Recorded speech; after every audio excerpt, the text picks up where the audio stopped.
The Giang loop. Me and Miriam set out to do this in late February of 2019. So sort of as the corona was sort of making its way around the world. It took us 5 days to complete. There's been nothing short of a euphoric, beautiful daydream. It has been so much more than I could have imagined. I have videos and photos, however, it's like trying to show somebody the feeling and beauty of a sunset through a picture. It just doesn't do it justice, and it's just not the same. It was so beautiful, and I wish I could, I'm gonna do my best to help you feel what we felt throughout that trip, because oh my gosh, it was amazing. And if you like bike trips, you like nature, this is definitely my #1 recommendation in Vietnam. There is nothing more beautiful I have probably done in my entire life. Scuba diving was very unique, but the Ha Giang Loop, man, this was just otherworldly. These are the bikes that we took on the Ha Giang Loop. Miriam, and by the way, Miriam just started driving a semi-automatic. She had never driven one before.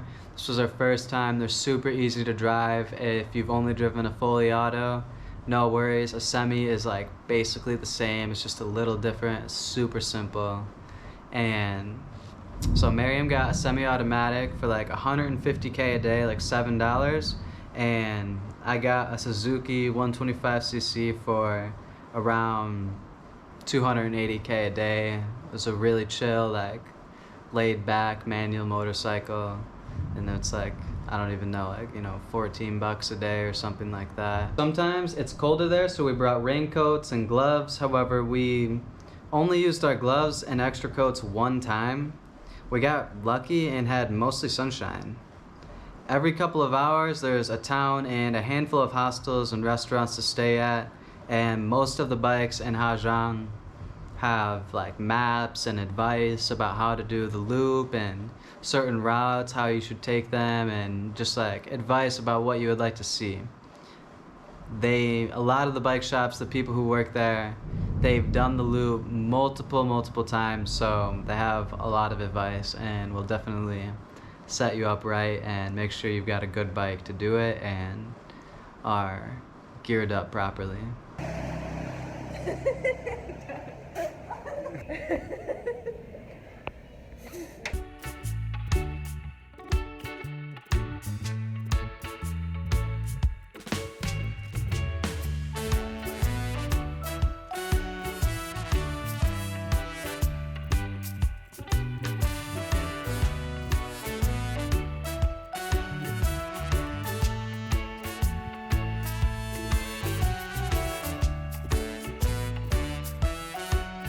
So the loop can be a little bit dangerous at times. There are a lot of sharp turns and people do often get hurt on the loop. However, for the most part, trucks honk before coming around a sharp corner to give a fair warning, and we had no problems regarding safety on the loop. You just don't drive like a maniac, and you know, be cautious. We did come around the corner and see this truck who, I don't know what happened, but obviously he flipped his truck, and there was just orange juices everywhere and little kids running down and grabbing their orange juices and stuff.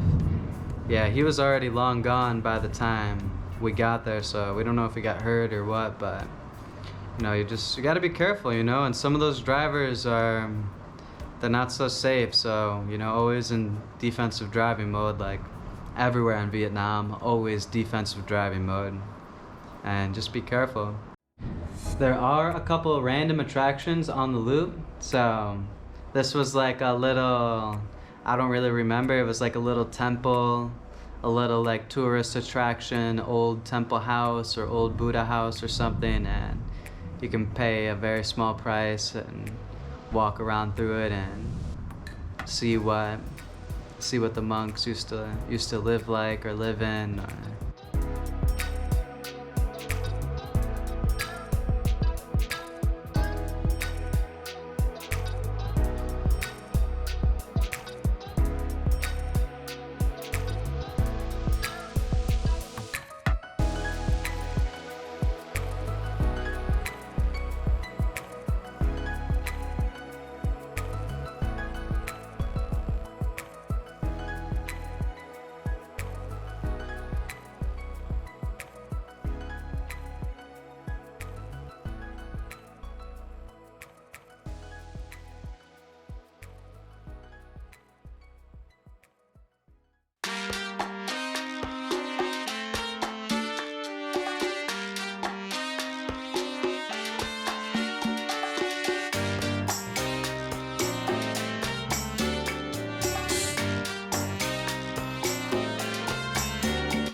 Cruising along the Giang loop. Some super beautiful, beautiful, beautiful, breathtaking, magical, fairy tale feeling mountain view. Go look at that. Let's go.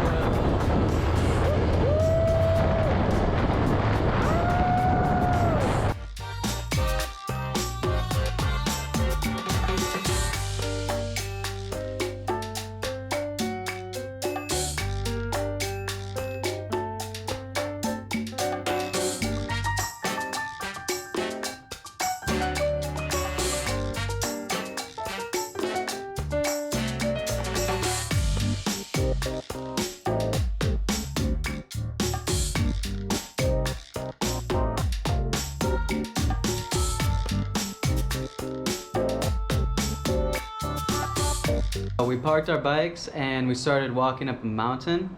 There's tons of little villages in the mountains, so there's obviously people that you see around, you know, bringing food to the village and working around. And these cute little kids came out and they were like showing us this rock, and you can see that in this picture here. And yeah, we took some pictures with the kids, and then after they showed us the cool spot, they were like, money, money, and it was just beautiful, beautiful salesmanship. Really nice. I really liked that. Gave them a little bit of money. And we were coming back down from our hike, like, I don't know, an hour or two later, and these little kids were behind a rock, and they just came out and were like holding a slingshot at us like little tiny bandits, like money, money, money, money, you know. And I was like, oh shit, man, like, hopefully you don't hit my eye. Like, it was cute, but at the same time it was like, man, if he hits my eye. And almost got robbed by some little bandits. It's climbed really high up this mountain. I'm only halfway up. It's pretty steep. I'm not gonna lie. I'm a little scared.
go again.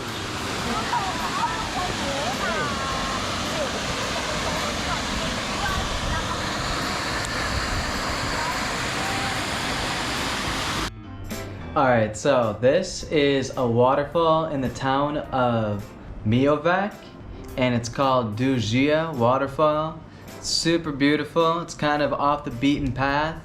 A little bit of a rocky path to get there, and then you park, you walk up some ways, and it is a gorgeous, gorgeous swimming spot. Plenty of room to swim. And there's actually a couple, if you keep walking uphill, there's more waterfalls and more places to swim, more private areas, as the first one obviously has a lot of people at it. And yeah, you can do some cliff jumping from just 3 meters up, 10 feet up, 5 feet up, 15 feet up, or you could go all the way to the very, very top and do some cliff jumping from all the way up there.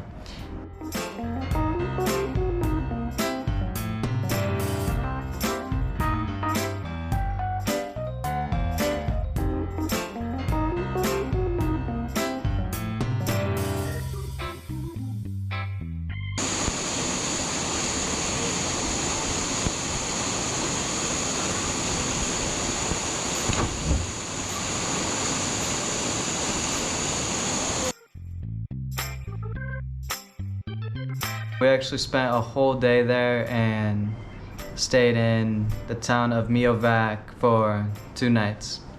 And then after that, we continued our journey on to Giang, and that was it. So thanks for watching this video, guys. If you like it, give me a thumbs up and hit subscribe. If you have any questions, just put them in the comments down below and I'll be more than happy to answer them for you.